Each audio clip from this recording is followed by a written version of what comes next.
Welcome to episode 5 of Should We Hate This, the podcast where we take mundane things from your day-to-day life and decide whether or not we should hate them. Because thinking for yourself is hard. I'm Scott, and I'm joined by Dan. Hello. Today, we will be discussing reality TV and ghosting. All right, kicking off our first discussion for this week, reality TV. We promised it to you last week, and this week we are delivering. Scott, what are your thoughts on reality TV? I hate it and I refuse to watch it. Why? It's just shit. It's the lowest common denominator, cheaply made crap for idiots. Right. Are there any particular shows that really get you goat? Well, a couple of weeks ago, I mentioned that I hate the idea of, I think it was on episode 3 when the lovely Emma joined us, and I mentioned that I hate that television show where you watch other people watch television. Gogglebox. Gogglebox, that's the one. But Emma rightfully pointed out that if I've never watched an episode of it, I can't claim to hate it. But I hate the whole concept of watching other people watch TV. Well, so the idea for the people out there who not entirely sure what Gogglebox is, it's pretty much setting up a camera inside someone's living room and watching them react to an episode of a TV show. So it'll have these people sitting there discussing the latest Bachelor or the latest maybe Dancing with the Stars or the latest Game of Thrones episode. And pretty much it's one long half an hour reaction video. I was just about to say that, and it only just dawned on me when you started describing it like that, that some TV executive somewhere saw reaction videos on YouTube and was like, we could make this into a half-hour show. We literally don't have to do anything. We can provide these people with food, put some lighting in the corner of the room, set up a camera, and it's even cheaper than traditional reality TV. it's probably costing less than it costs us the $20 for a 6-pack of beer to make this podcast. So yeah, I hate that idea, but I guess, Em was probably right. Because I've never actually watched the show, I'm not allowed to have an opinion on it. Oh, but I still don't, I don't know, but is there any endearing qualities that you think you might be missing out on? No, because I hate reaction videos. Yeah. So why would I want to watch that in a half-hour format? You know what I like? What? Unboxing videos. Oh no, why? I don't know, there's something about them. But that's a whole different subject. It is. No, that's fucking dumb. So Big Brother, I remember liking the concept of Big Brother. I think everyone was on board. Yeah, we discussed this in the last podcast, so we don't need to go into it too much. Because it was new. It was new, it was different. I liked the idea of that. Voyeuristic. Yeah, I thought I was going to get to watch people have sex. I was 15 or so when it came out, and I totally thought it was just going to be porn on regular TV, and I was bitterly disappointed when it wasn't. Although, I guess it'd be weird watching porn in prime time with your parents there, so probably for the best. It's probably... no, yeah, Survivor, though. I remember being quite into Survivor for a while. Well, that's the thing. Things like Survivor, and then you have other things like... what was the one where they race around the planet? Amazing Race. Amazing Race. See, those were really... They were good. They were good concepts. But after a while, they realised that people needed something more. And that's when they started adding in all the bullshit and all the drama. Originally, it was all just about... These are people having just an amazing race. Hey, but now... roll credits. But now, people want more than that. People want some, maybe some relationships. They want to see these couples tear each other apart. They want that drama. And that's when they start editing in ways that, kind of puts people in a different light. It's almost like if you should just be watching a soap opera.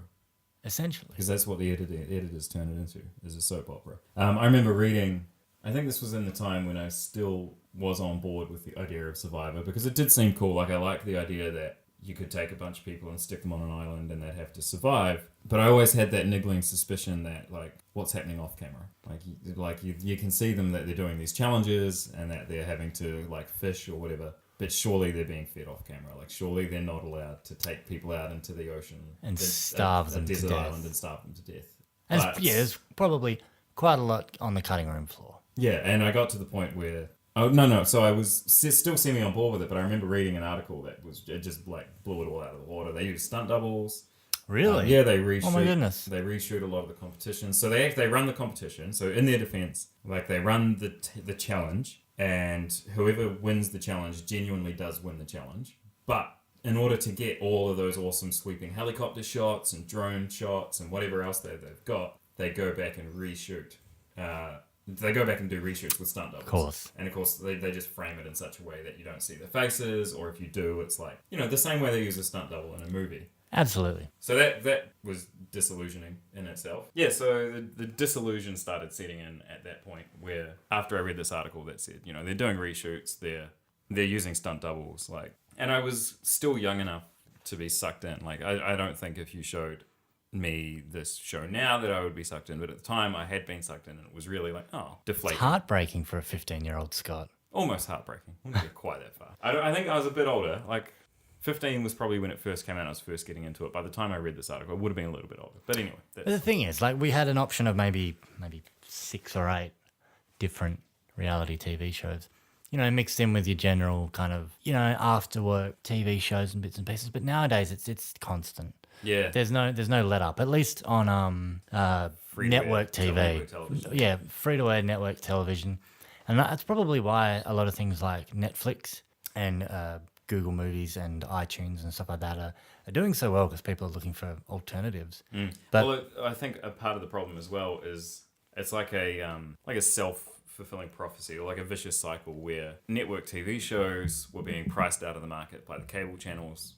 So your network TV shows couldn't buy your network TV channels couldn't buy shows like The Wire or Breaking Bad or Game of Thrones, because they were being priced out of the market by your Foxtels and your Sky TVs or whatever it is in your part of the world. So they had to rely on, more and more, they had to rely on these cheaply made TV shows with broad appeal. So you've got your MasterChefs and your The Blocks and your My Kitchen Rules. And in England, it's like the Great British Bake Off. Oh, really? Is that their version of that? Speaking of idols of your youth falling, Noel Fielding is a host and judge on the Great British Bake Off. And Really? I still love you, Noel, but it's sad to see you on such a shit TV show after you pioneered such greatness as the Mighty Boosh. Is he doing it as a joke? No, I don't think so. Is there going to be a big reveal in a couple of years' time? No, I don't think so. Some concept comedy? Surrealist comedy? But yeah, speaking of your My Kitchen Rules and your MasterChef in particular, a mutual friend of ours who works in marketing knows someone who is a sound engineer who works for, what's it called? Not My Kitchen Rules, the other one. MasterChef, who works for MasterChef. Oh. And he was saying that those interviews that you see, the little 5-minute clips, they're busy baking a souffle, and while they're baking a souffle against the clock, We've got 5 minutes, guys. Yeah, and it's interspersed with clips of the, Johnny the chef going, at this point I was so stressed out, I was almost ready to give up. Yeah. So those interviews are recorded, allegedly recorded in police interrogation style. Oh, I did hear about this. One-on-one under the hot, you know what theatre lights are like, or studio lights, the hot studio lights, one-on-one for 6 to 8 hours. They will just smash out every interview they want for that episode with the person, and they'll ask probably them, just coming at them from every angle with every sort of different. Well, yeah, apparently they asked them worded the same question over and over again. How did it feel when you dropped the souffle with 2 seconds to go? How did it feel when you dropped the souffle with 2 seconds to go? Until they get that one cut where the person breaks down and cries. Yeah. And that's the cut they use in the video. Don't even like souffle. Just bursting in tears. Because I used to wonder, I was like, why are these people so upset about a souffle? Not just the souffle, but is the show that high stakes for them that they're like that emotionally invested that they cry about it? And that's obviously, so they were breaking them down in the recording process until they get them to that point. It's cruel, isn't it? It's very cruel. It's almost like what we were talking about last week with the cruelty of the singing shows. Also, taking someone's dream of cooking or doing whatever, or renovating a house or dancing with a star, and just breaking it down. Also, we keep saying this week and last week, ignoring the fact that this is a fortnightly podcast. In our previous episode. Yeah. It's easier to say this week and next week, folks, so forgive us. You know what we're talking about. But as much as we hate to admit it, it's actually quite addictive when you watch them. Like, you catch yourself. Maybe you'll visit the in-laws or, or parents or anything, or a friend's house, or finish maybe like a movie and just switch the telly over. And there'll be something on, and it's just that you get sucked in so easily. So it's easy to see how people can just commit themselves. Yeah, the people who make these shows, they know the formula. They know what they're doing. They know exactly what they're doing. It's like the people that make freemium apps. Like it's the same thing. It's like they know exactly what to do to get you hooked, to make you want to watch. Because my wife and I got quite into MasterChef for a while. And they set up the good guys, they set up the bad guys, they know how to make you come back after the ad break. Yep. Speaking of little digression, in defense of the ad break. In defense of the ad break. Defense of the ad break. I love Netflix. I love my Apple TV. I love having all of these shows on demand.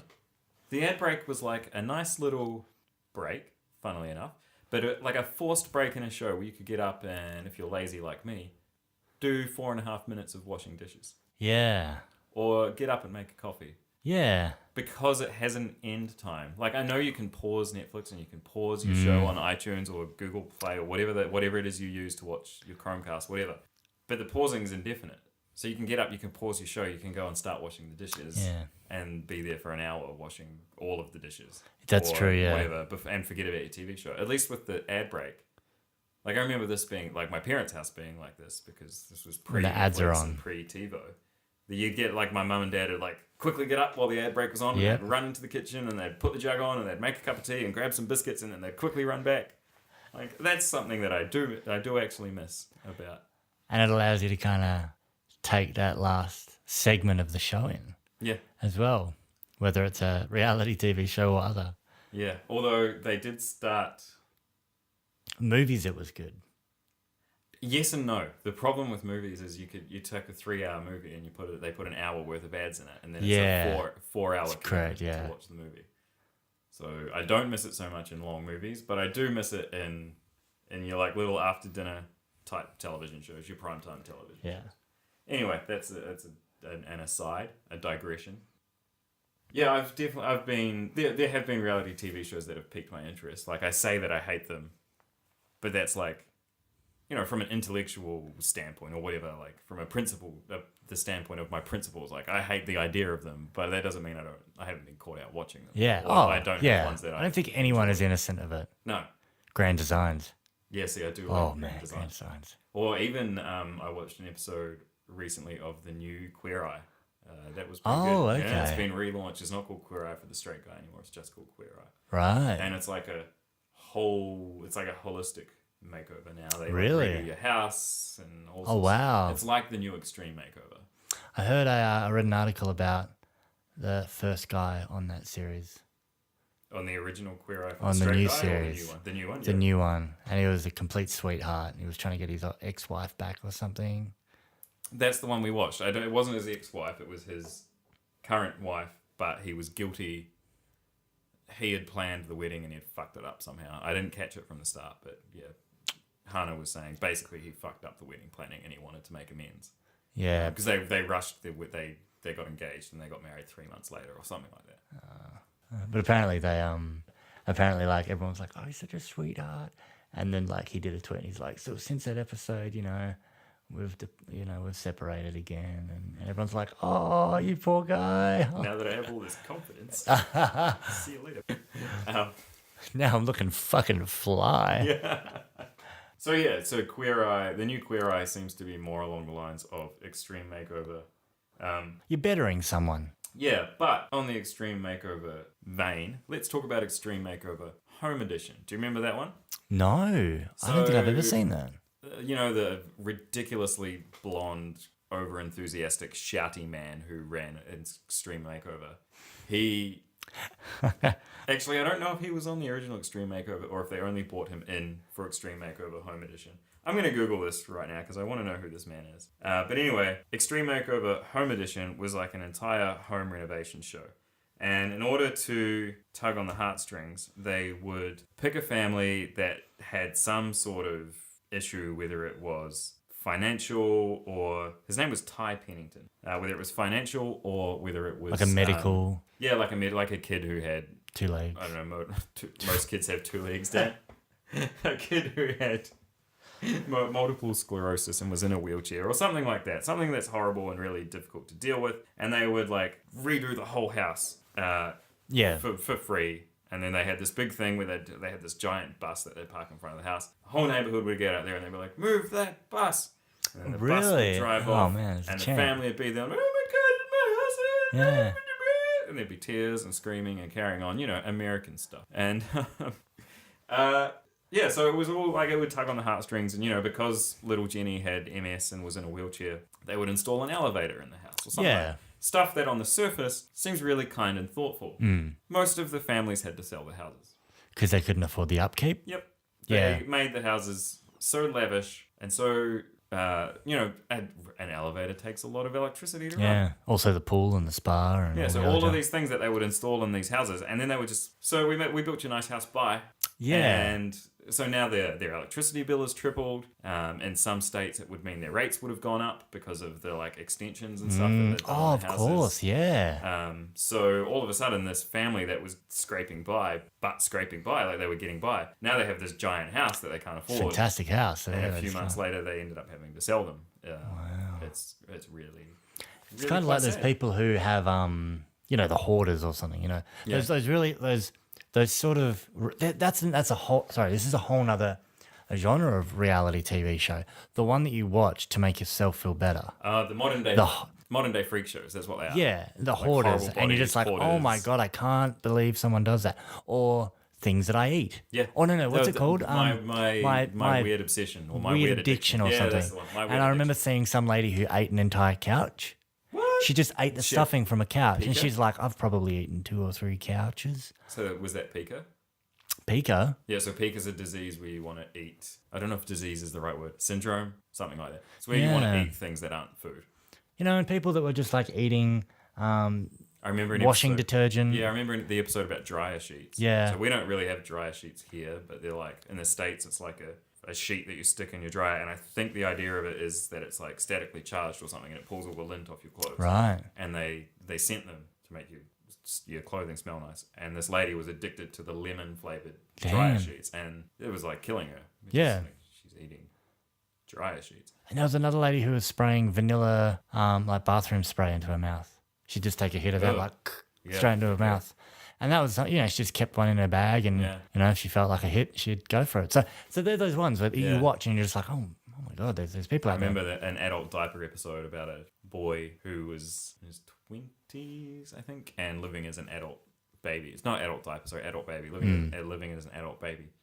And the whole tone of the show was I don't want to kink shame or anything like that. You do you. But the whole tone of the show wasn't like that. It was look at this freak. Yeah. Let's make fun of this person. Look. If it's a kink, then it shouldn't really be on a show like that, is it? No, well, that's true. But you're the one that signed up to be on the show.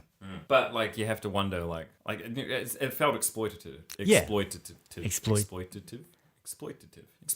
felt exploitative. Tweet in, let us know how to say exploitative. Exploitative. Anyway. It felt like this person, this young fella was being exploited, which is not, it's just not cool. Stop exploiting people for entertainment. Freak shows aren't supposed to be a thing anymore. And these hoarders, when they come in, and this is kind of almost the same as what you're saying about these home makeovers. These hoarders obviously have something that a reality TV show isn't going to fix. They've it's just going in and psychological issue, going in and cleaning up their house and being like, look, you got a great house now. We throw all your shit in the bin.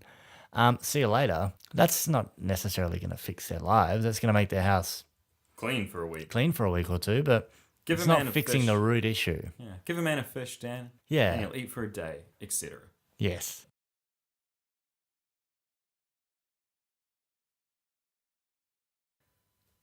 I just like to make special mention to a TV show we have over here in Australia called Married at First Sight, where they team up 2 completely random strangers and get them to marry on site and film pretty much the consequences of marrying someone at first sight.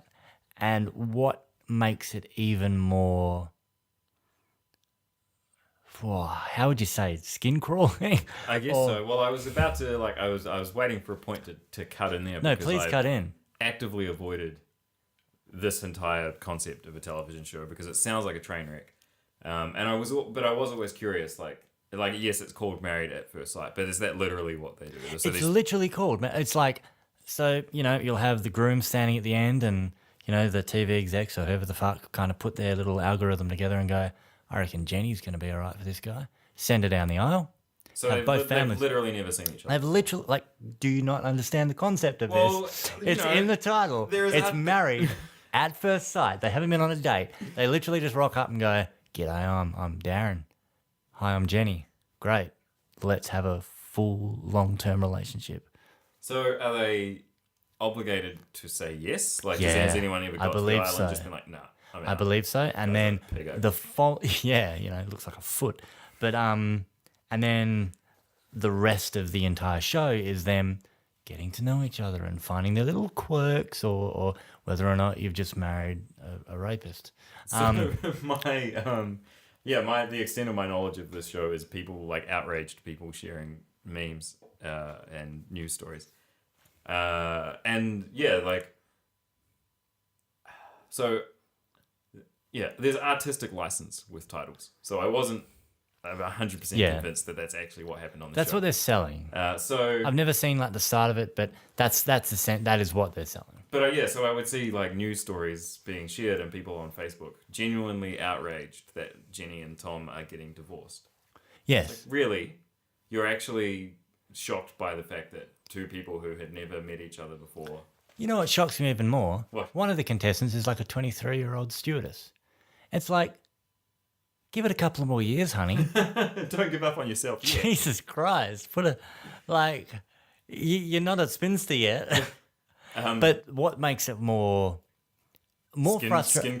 Skin crawly? More frustrating, more bitter about this show is that Australia's just gone through a plebiscite to decide whether or not gay people are allowed to marry. Yeah. Same-sex couples are allowed to marry. And, and while this whole debate is going on with each... So I was just going to say, for anyone listening outside of Australia, like, this got vitriolic, like hate ads on television. It got absolutely disgusting. Slander. There were ads on television slandering homosexual people, saying that they had an agenda to turn all the kids in schools gay. They brought out the old chestnut about gay men being the same thing as pedophiles. Like, it was nasty, nasty It stuff. was Family First coming out and saying no, marriage is between a man and a woman, and that it's the family values. It's the gay guys are probably just friends who just like to get busy every now and again, and that's pretty fucked up. But while all that's happening, we've got a television show then they're talking about the sanctity of marriage. How marriage is just this old institution of society. The building blocks of a successful Western democracy. And you can't just marry anyone. No. You got to court them. You got to court them. The church has to sanction it. Yep. And meanwhile, we've got a television show just flaunting it relentlessly in these poor people's faces. Yeah. Look how flippantly we treat the concept of marriage that we've just spent years trying to say is sacred. Yeah. So that one's a bit of a shit one. Yeah. So, yeah. So in closing, I'm not really a big fan of a reality TV show. How about you, Scott?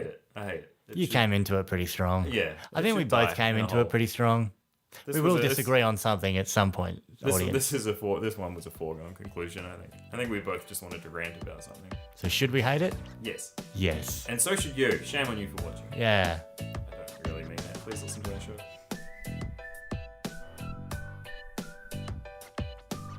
Okay, part 2 of this episode. Ghosting.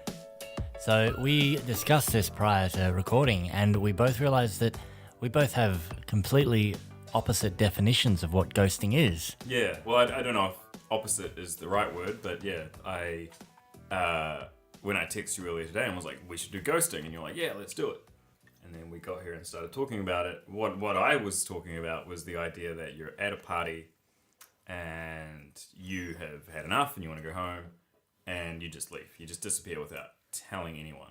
And what my version of ghosting was the more recent, I guess, description of ghosting, whereas if you're on a Tinder date or any sort of date and you're supposed to meet up with someone and you see them from afar and think, wait a minute, that's not my bag, and you continue walking and do the jerk thing and just leave them behind and never message them again. Yeah, so after we realised we were talking about two different things, we got on the internet and we had a look, and turns out there are several definitions of ghosting.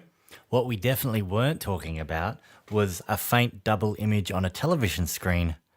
Also, the formation of such images, which, if our older viewers out there will definitely remember ghosting when you couldn't quite get a connection with the aerial and you would get a double image on the television screen. Or which, a bad copy of a VHS.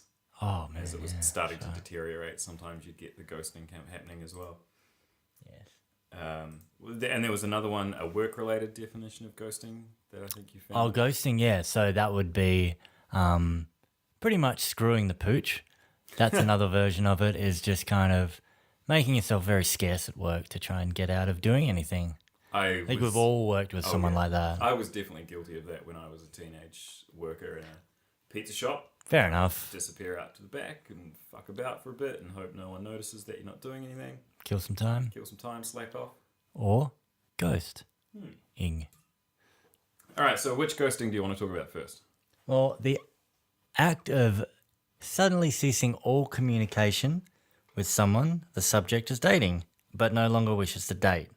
This is done in the hopes that the ghostee will just get the hint and leave the subject alone, as opposed to the subject simply telling them he or she is no longer keen. Okay. It's pretty gutless. Pretty gutless. You and I aren't going to have a lot of personal experience with this, considering we've both been in relationships for the better I can't part of even the remember last 2 being decades. single. Yeah. But I mean, Yay, coordination. like a couple of white guys talking about hip hop. That Coolio is pretty good. I don't know if I've ever been ghosted. I can't remember far back enough. I do remember the old get a text from your girlfriend's friend. Did you ever have that one? Because the girlfriend herself was too...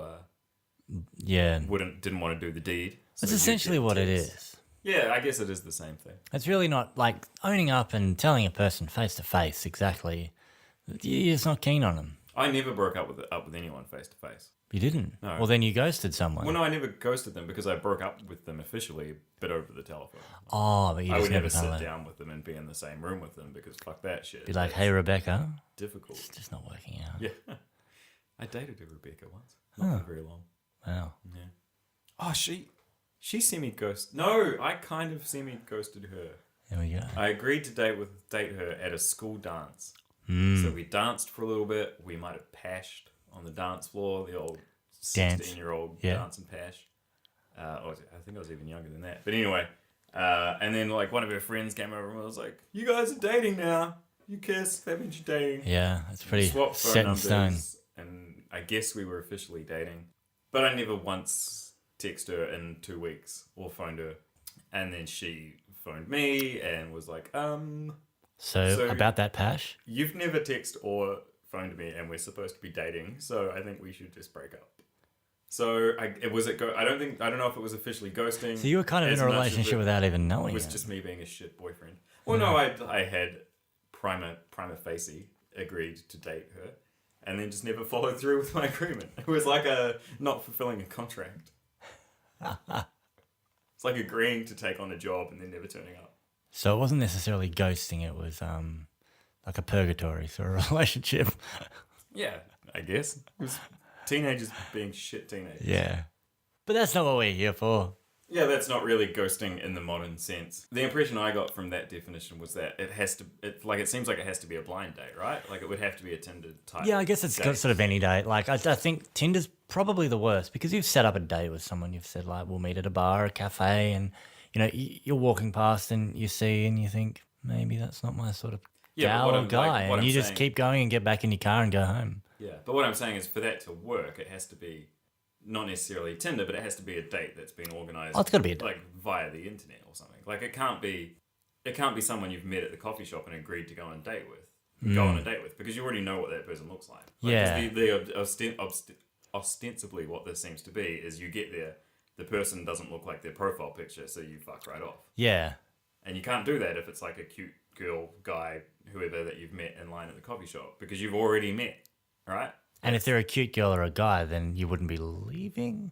Well, I guess not, if you're shallow. Wow. If looks is all you're into, Dan. Everyone's kind of a little shallow, right? That's true. So I guess I probably don't agree with it. No, I feel like this definition of the word ghosting would be better discussed. I don't think anybody likes breaking up or having any sort of confrontation with Yeah, that's people. true. No one likes confrontation. Breaking up is hard. But yeah, I was going to say this form of ghosting would be better discussed with someone who had actually dated someone within the last 15 years, which is neither of us. Men of the world here, right here, guys. Men of the world.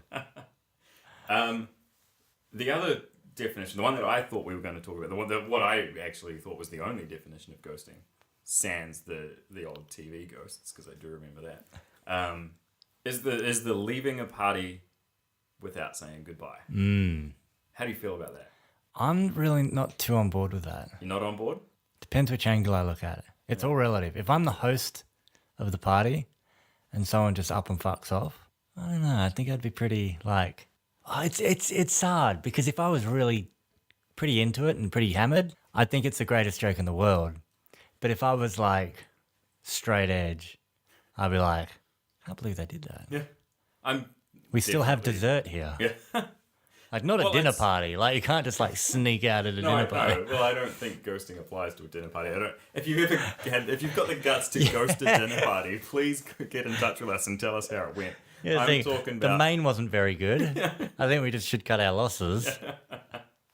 I'm talking more like your big noisy house party where everyone's boozed. Yeah, I think ghosting's perfectly acceptable. And I've done it before when you've had enough, it's time to go, and you just think, fuck it, I'm going to go. And you walk out and you get in your car or you get in an Uber or whatever. Hopefully, if you've been drinking, you don't get in your car. You get an Uber, you get a taxi, you get the bus, whatever, and you disappear, knowing full well that no one's going to notice that you're gone for a good few hours. Depends how concerned your friends are about you. And it depends on how good the party was. If it was a good party, no one's going to notice. No, They're that's too true. busy. Like, I remember in my uni days living in a shared house, we would throw raging parties all the time. And the amount of times that I remember being really drunk at a party, and, you know, a party where there might have been, I don't know, 20 or 30 people, and all of a sudden you look around and you realize that there's only 4 people left at the party, and somehow between 20 and 25 people have left your house without you noticing. Yeah. And that, like, I don't ever remember being upset by that. I've just been like, oh, wow. Well, Everyone's that's what I gone, mean. and apparently it's 5 a.m. That's the whole idea about like depends how drunk you are as the host. I guess. Yeah. And well, as a ghoster, Ghosty? No. as a ghoster rather than a ghostie, like, I think what you're trying to avoid is that situation where you waste half an hour saying goodbye to everyone. And I guess this depends at what level of intoxication the rest of the party guests are at. But when everyone's at like a sort of jovial, not climbing on the furniture and swinging on the chandeliers level of drunk yet, and you need to leave. A respectable drunk. A nice buzz. And you need to leave, and you have to go around individually and say goodbye to everyone. And if you're a couple, that's doubled because there might be people there that you personally aren't friends with, but your spouse or partner or whatever is friends with. So you've spent, like, and each time you go over to those people, you say, oh, yeah, so we're going to go home. Hope you guys are having a good night. Also, and they go, oh, cool, yeah, cool. All right, yeah, cool. Be safe. How you getting home? You getting a taxi? Yeah, we're going to get a taxi. Cool. Cool. All right. Well, good night. Yeah, nice seeing you. So yeah, we've been a while. We should catch up sometime. Yeah, we should catch up. Yeah, we should get a coffee or just come around to a place for dinner. Doing that like you do 30, 20 times. 20 times, and it's just painful. Just leave. Although, I also believe further into the night, the more guilt trips you get as you're leaving. If you leave like at the crux of the evening and you say, "Hey guys, I'm leaving," you're gonna cop shit from nearly everybody at the party for being such a pussy and bailing right at the golden point. I was definitely guilty of this in my younger days. Even though like 5 minutes ago I was saying that, you know, sometimes I'd be so not blackout drunk, but so drunk that I didn't realize everyone else had left. Yeah, earlier in the night. So I was like, sorry guys, I got work in the morning. I gotta go. Yeah, you fucking pussy. Yeah, you gotta put up with shit from everybody, Have another shot And 9 times out of 10, you are peer pressured into staying for longer than you want to be. But just that sneaky out the back door into an Uber or taxi, depending on the time period, can just solve all your problems. And that's why generally, as a ghoster, I'm 100% pro. You are pro ghosting. My brother, God love him, is very anti-ghosting. His term for it is the shithouse fade. Shithouse fade. And he will phone you the next day and be like, "Where the fuck did you go?" Wow. One minute you were there and the next you weren't. Is he a concerned friend? No, he's just annoyed that he lost I was his drinking worried buddy. about you. No, he's not worried about you. Oh, He's like, you are a soft cock. But even something like a night out, if you're with mates and suddenly someone goes missing halfway through the night, there's got to be a bit of concern there, right? Or are you just more, he can take care of himself? Yeah, I don't know if I'm a shit mate or not, but it almost never occurs to me. Like, if someone's like, "See you later, I'm gone." I'm like, "All right, bye, have fun. Yeah. Be safe." And then I don't even think about it until the next day. And even the next day... But that's fine because they've just said goodbye to you. But if they just disappeared into the night? So, no, I still think, even on a night out, if all of a sudden not there, I'm like, they must have gone home. I remember this one time where a good friend of ours disappeared at a club one night. We never heard from him, and we spent most of the evening driving throughout Perth trying to find where he was because we were very concerned about him, and he knows exactly who he is. We found him. He was fine. It was in his bed. No, it wasn't you. All right. And he did it recently at a wedding recently as well. He just disappeared. Wasn't that recent? No, it was a friend's wedding. Oh. He disappeared into the night. We didn't know where he went. He was pretty hammered. We thought maybe he was dead. He didn't die. He was just. I don't know who this is. We just found him at the Airbnb up the road. So that was good. That was the next morning, but it had a few people concerned. I do vaguely remember that. I was pretty drunk as well. So ghosting. I don't know. I'm not on board with it entirely. I'm pro. I'm a soft no. I don't like it. I don't think ghosting is the right thing to do. I mean, I don't think I've ever ghosted because I love just telling people. A party. I can honestly say I've never ghosted at a party. Well, I'm very much pro ghosting, so I don't know where this leaves us to. I think it might leave us with a disagreement. As Emma said the other week, we can't end on a disagreement. I feel like maybe we rock, paper, scissors this. But see, I'm a soft no. So you want me to convince you? Convince me.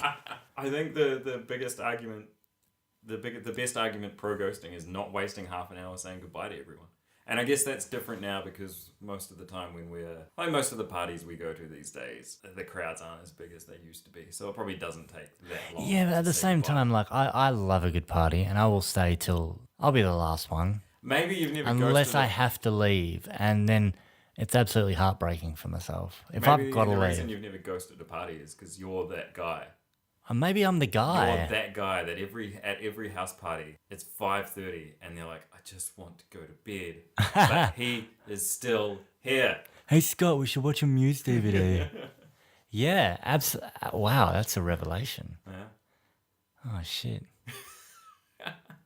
Maybe that's why I don't like ghosters so much. Maybe. Look, we've got to end this at some point. So...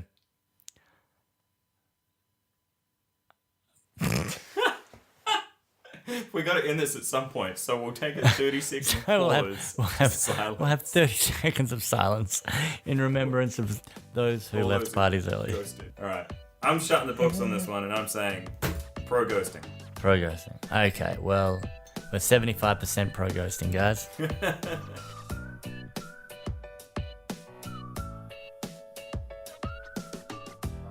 Thanks for listening to episode 5 of Should We Hate This?